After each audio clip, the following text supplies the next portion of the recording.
I think I called myself out that I was totally a hypocrite in the fact that even the founding of the Renaissance period came from the fact that when my period was coming back on after breastfeeding, it was morphing into other, needs, like how I was bleeding and what I needed to go to bed to bleed as opposed to during the day, etc. And I found myself going, wow, these are the things where I need to start making sure I can, educate my daughter, because I need her to know what I've gone through so that she's at least aware of this stuff, so she's not going to ever be in the dark as I was, because, another word we bandy about, the generational trauma of not talking about the fact that my grandmother suffered from this, but it wasn't discussed in the 30s and the 40s, and you know what I mean. That's not what they were talking about. So it can be, and you say this. I think, of course, because of research and the way it is. Research has shown that yes, there are people who are predisposed. Like you can have it in bloodline, where things like ovarian cancer or things like that, where you have those kind of genetic kind of codes. But also, oddly enough, the research needs to show about the external factors, the environmental factors, the factors of simple as being a Black woman who had to constantly get her hair chemically straightened as a kid. Right. Those chemicals, they're starting to recognize those chemicals going into our bloodstream. There's a high percentage of Black women who have ovarian cancer or gynecological cancers. Disproportionate? I mean, I won't say disproportionate. I'm not going to go spew the research. I mean, I've read the research, but I'm saying I can't give you the But figures most now, of the time, there is, are disproportions because of systematic things and policies that all play into health for right. And then that's certainly a topic for another conversation. But I was saying, going back to just with the generation, like the things you don't discuss, the things that I remember thinking, I need to make sure that all the things that were never questioned, from my grandmother to my mom to me and my sister, the things that how we all had to learn about what my issues were, what all of our issues were, that there's a name for it, or these are the conditions, this is what you can do to prevent. Well, I don't want her to be in the dark, but by the same token, I'm just thinking, I didn't want her to be scared. Like, what age do I put this on, right? No, for sure. And it was just like you said, with your son, when he came to the bathroom. It was, obviously I have now, at the time, a toddler who's walking around, so me going to the bathroom was never a private time. And she just bounces in and sees me mid-wipe.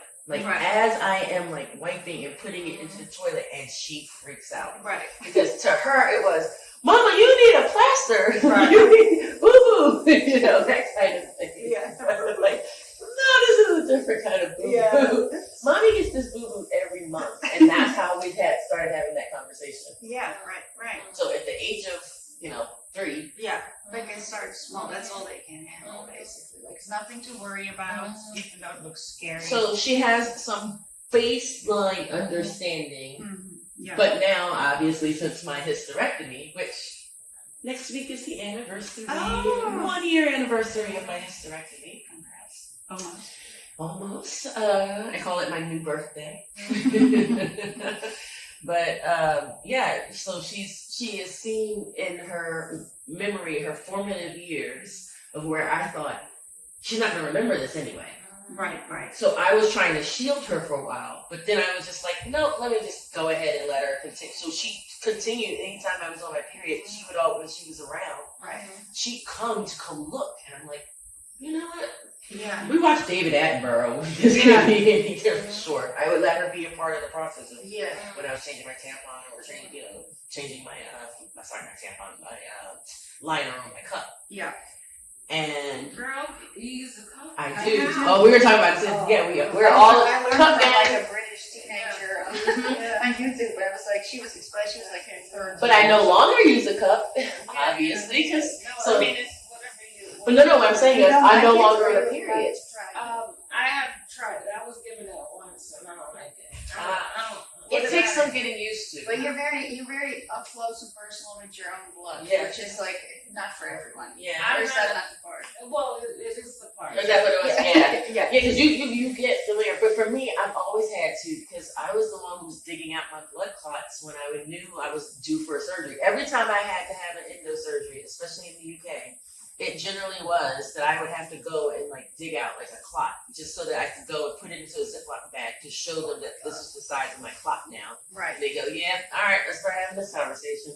So I was very intimate with myself because of that. Right. But still, it took some getting used to using. So I actually moved from the cut to the disc before it ended. But of course now I don't. Yeah, you don't have this But problem. yeah, I don't have this problem anymore, and I don't spend those funds. So my next assignment next year will be, I want to see how much money I am saving on what I used to spend from what you used to spend on just all the products that I had to spend, because I was using incontinence diapers as well as pads and tampons, etc. Oh, no, Then I went to the cup and the disc, but all that money I'm saving now because I don't have a period.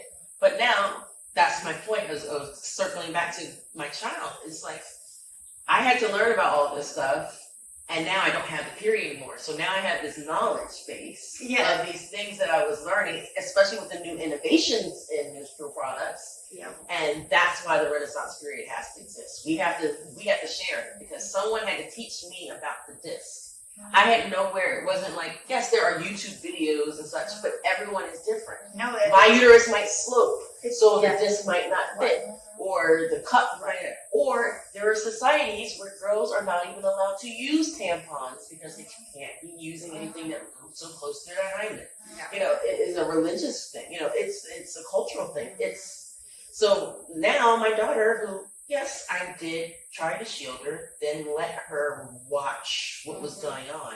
She has a brief moment of knowing, seeing it up close, but now won't see it anymore from me. And that memory might be gone because, she's getting older. Her formative memories, she might not remember that. Yeah. So is there like a Sesame Street that we could create? Or, is there some